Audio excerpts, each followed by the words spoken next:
नमस्कार, आप देख रहे हैं एमपी तक। आपके साथ मैं हूं अमित तिवारी। खबर बड़ी है और प्रदेश के हालात से जुड़ी हुई है। प्रदेश में इन दिनों जिस तरीके से स्वास्थ्य सेवाओं के लेकर हाल जो है वो चिंता बढ़ा रहे हैं, इस बीच इस स्थिति में सेना काम आई है मध्य प्रदेश के। जी हां, सेना जो है, सेना ने संभाला है मोर्चा मध्य प्रदेश में।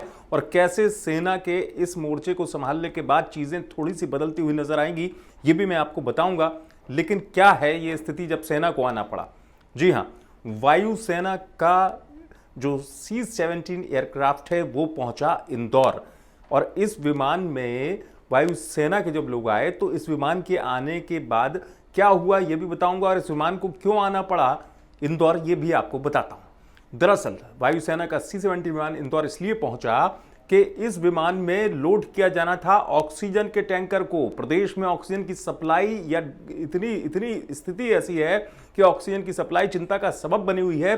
ऑक्सीजन की सप्लाई होती नहीं है, ऑक्सीजन की कमी मध्य प्रदेश में देखी जा रही है। इस बीच सेना ने अपने फुर्ती दिखाते हुए इस पूरे मामले में, सेना का जब विमान पहुंचा C-17 इंदौर में दोपहर को करीब ये पहुंचा था 3 बजे के आसपास, तो यहां पर लोड किया गया ऑक्सीजन के टैंकर को। यानी वो टैंकर जो जाता है जामनगर लेने के लिए ऑक्सीजन को, उस टैंकर को सीधे सेना के विमान में लोड कर दिया गया। हालांकि 4 घंटे लग गए लोड करने में। एक तकनीकी तौर पर जब सवाल उठे कि एक टैंकर को लोड करने में इतना टाइम लग रहा है और समय बचाने के लिए विमान आया था, लेकिन विमान को में टैंकर को लोड किया गया और विमान जाएगा जामनगर। अब टैंकर की जरूरत और वायुसेना की मदद कैसे काम आएगी, जल्दी से मैं आपको बताता हूं कैसे इंदौर वासियों के लिए यह बड़ी राहत है।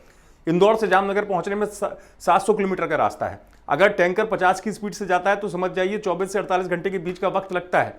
अब एक तरफ से टैंकर जाने में इतना टाइम लगाएगा, उतना ही रोड से आने में टाइम लगेगा।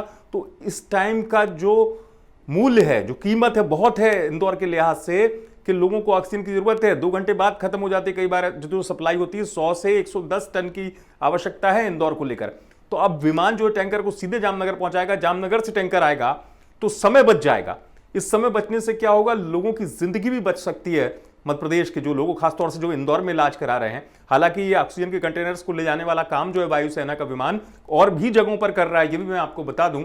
ये स्थिति तब है कि मुख्यमंत्री को भी बीच में, आपको याद होगा, उन्होंने सेना के अधिकारियों से मुलाकात की थी, सेना से मदद मांगी थी। सेना ने अस्पताल, बेड सब मुहैया कराने का अपनी तरफ से आश्वासन दिया था। यह स्थिति इसलिए आई कि मध्य प्रदेश में जो हाल है, खासतौर से ऑक्सीजन की सप्लाई को लेकर जो चिंता के ऑक्सीजन समय पर पहुंचे, तो सेना ने अब इस तरीके से मोर्चा संभाल लिया है और मध्य प्रदेश के काम आ रही है सेना। आप देखते रहिए एमपी तक।